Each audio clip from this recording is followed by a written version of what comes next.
So, guys, you need to give kudos to Rufai for fearlessly challenging Mr. Dan Ulasi. This is one of the people who do not believe in Peter Obi becoming president of Nigeria. We all saw during the last election, he supported Atiku, and he said Peter Obi cannot win the election and all that. But we all saw how the election finally went. Peter Obi won the 2023 presidential election, no matter what INEC told Nigerians. So, guys, you need to see how Rufai challenged this man for coming out to support Wike. Even in the recent comment that Wike made, Mr. Ulasi does not see anything wrong with that statement. Nigerians, that is going to put fire across states that are where governors who are supporting Fubara came from. Nigerians, you need to listen and see how Rufai fearlessly challenged this man on a national television. Take a look. Before their own colleague. Because somebody, let me tell you, somebody to make you governor in this country is not, you don't pick it on the street. Was there an election in River State? Because you keep saying there was an election in River State. So the River State people didn't make Fubara this? Well, look, let me tell you something. Did Buhari make Tinubu president of Nigeria? He made himself everything he wanted. Most Nigerians didn't vote for him, but he's president of Nigeria. I'm using this as a loose language, making yourself. Because you have to make yourself something in this country. Nobody helps you. So which is God, Abi? That can make somebody governor in a What I'm saying that you make somebody governor if you have the apparatus of power. Apparatus with state funds, Abi. I don't know how. Just a second. What funds? What was his asset declaration before he became governor? Just a second. When I say you make somebody something, if you're the leader of the party and governor at the same time, you have the executive, you see the apparatus for the primaries. So incumbents can't lose. But incumbents, Jonathan couldn't make himself win his second term in this country. Jonathan couldn't make himself win his second term. Well, because I don't want to get involved with how Jonathan lost. No, so he couldn't make himself. So you can't actually make yourself. He tried to make himself win, but the forces against him were so much. So there were no forces against him. He wasn't. Anyway, let me understand your question. Forces against him. How? So there are some things that you said that I feel that it's not in the interest of democracy, very undemocratic. Just tell me what. Number one, you saying somebody making the other person. It's the people that still vote in elections. Let's not make election be like a joke in this country. Secondly, you kept on saying, he did so well, people cannot. No, a lot of people are faulting what he did. Go and check the unemployment numbers. Over 40% while Wike was there in Rivers State. People were suffering unemployment. So infrastructure is not unemployment. It's not solving the economic maladies of unemployment. There are many things that are different. But the question I'd like to ask you, so you will call this Congress that happened in Rivers a success? I don't know where you're coming from. Yes, because... So you will call this Congress that the governor was not there a success? You're making a commentary of your personal opinion. You're not questioning. No. I said so. You will call this commentary, this Congress a success. Excuse me. Yes, sir. I had established that there's a problem in Rivers State. I'm just asking, would you call this a success? This Congress a success? Why, if the National Working Committee recognizes him as leader of PDP, for whatever reason, I'm not National Working Committee, we call it a success. So this is a success, right? Excuse without me. the party chairman being there, without the government being there. Excuse me. There are no specific processes that a governor must be there. At a Congress in a state. Yes, that is why there is. Party. Excuse me, I don't think you're understanding where I'm coming from. I said I had established that there's a problem in Rivers State. And this problem in Rivers State is so fundamental that it has torn the party apart. You're now going to look at where is the National Working Committee? Who is it? Are they supporting? National Working Committee have been able to reach the governor. And last week I was in Abuja and I discussed with the highest level of party. And they said the governor had not given them access to discuss with him. The governor is preparing for an election to use another party to run for that election. The party at the national level knows that. Which election is that, please? The local government election. So which party is he trying to use to run? You ask him, but I'm telling you. You made an allegation. He said he's using or not. No. I said he's going to use.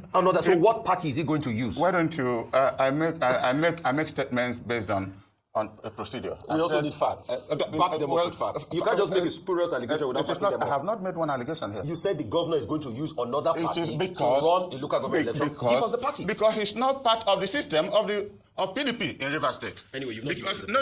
I want you to understand what I'm saying. If he had made himself accessible to the National Working Committee, they probably would have recognized him. But the governors reached him. Fellow governors reached him. But they are not the National Working Committee. But they are members. No, but I want to clear to you that the governors are not the National Working Committee. Okay. No, excuse me. You have to understand this. Nobody imposes authority on himself. We have an authority in PDP today, which is the National Working Committee. If the governor had unlimited access to them, they would recognize him. Okay, I quickly want to move on to another thing.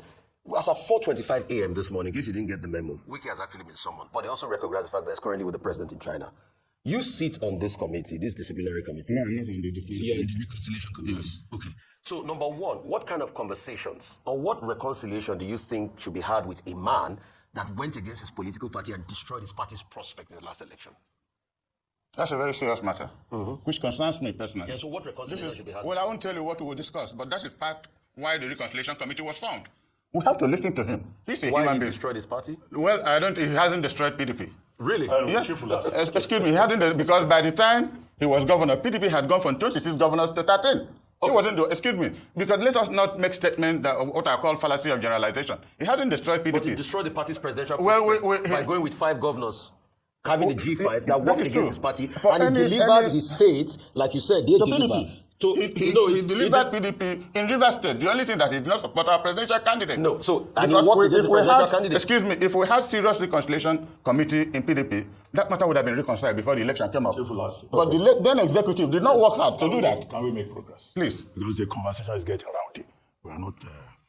Now, I'd like to ask you, Wike has made the point that he will put fire in the states of the governors that support Fubara.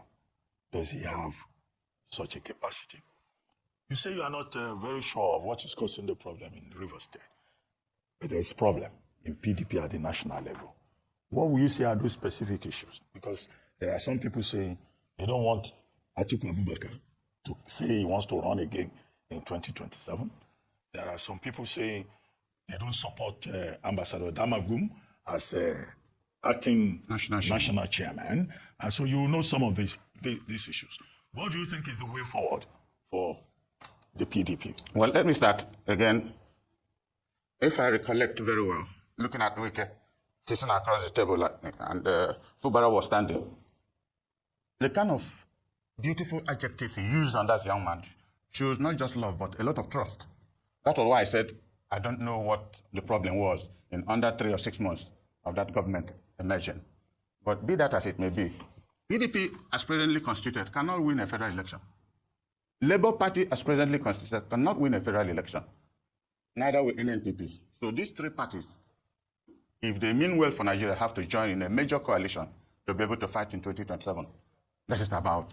All we're trying to do is to maintain the substance of PDP, not to die, until these major alliances come up. And I'm part of the system trying to organize this. If we have to offer a serious alternative to this country, if we go into election again as PDP and Labour Party, Tinubu will just go to sleep and he'll win. So that's a part for the future. Is the PDP really at peace or is completely divided? Because in recent times, there have been battles between Nyesom Wike, who says he will deal with any governor or anybody who shows any form of support for Governor Fubara of Bayelsa State. He has also said that he's the leader of the party in River State. That is the leader of the party in River State, and he owns the party structure. Anybody that wants to take it from him will have to confront him, and that, in fact, he will go to any extent to cause problem within the party. So what has happened to the reconciliation efforts, particularly the Board of Trustees? I pity those governors because I'll put fire in their state. God has given you peace. You say no one peace. Then whatever you see, you take it. I don't understand. Simply because I have got some money from this signature bonus. And so your heads are getting big. That you put hand in my own state. Prepare. Because I have the capacity. If I join the politics in Nigeria, we are more relevant than them. If today I say I will move to another party, it will be a tsunami. The team you just elected today, if I sworn in, the first thing I have within my mind I say we do is reconciliation. We will not bring every person back. The reason being that I need peace in River State. And I know that a day like this will come when I will be asked to say, he should be a peacemaker. And I'm assuring all of you that peace will come to this. However, Nigerians are wondering if the PDP is still united. And if so, can the party discipline any members, irrespective of their status? Or is the party no longer interested in central governance ahead of the 2027 general election in Nigeria?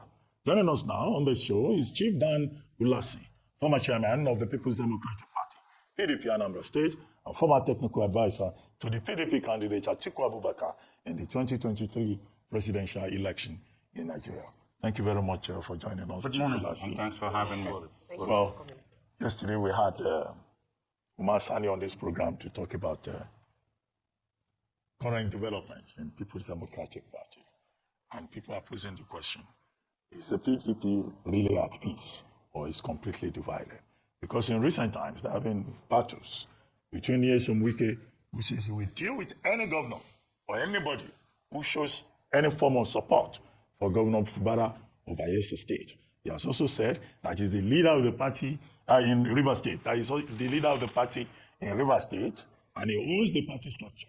Anybody that wants to take it from him will have to confront him, and that, in fact, he will go to any extent to cause problem within the party. So what has happened to the reconciliation efforts, particularly the Board of Trustees, led by Senator Adolphus Wabara, with all kinds of persons complaining about the status of the party? Can the PDP put his house in order at any time soon? Good morning, and thanks again for having me. Like I normally tell friends, if a party loses 2 consecutive presidential elections, they're bound to suffer serious political malaria. That's what PDP is passing through, and it's not uncommon. You know, we're in government for almost 16 years, and suddenly we lost power. And it's been terrible, I must tell you. But we're lucky that we have a brilliant group of, new National Working Committee headed by Damago, the National Secretary, the National Organizing Secretary, and other members of the NWC. They are the people resiliently working to serve this party. Whether we have serious headache, but we're trying to make it. And, recently they conducted congresses across the country, and it was so peaceful. Up to now, we haven't received any complaints. I'm in the National Reconciliation Committee that was just inaugurated about 2 weeks ago. We haven't received any complaint yet. So, guys, people like this, I keep saying, politicians, Nigerian politicians, is really, really shocking the way they come out to twist the truth.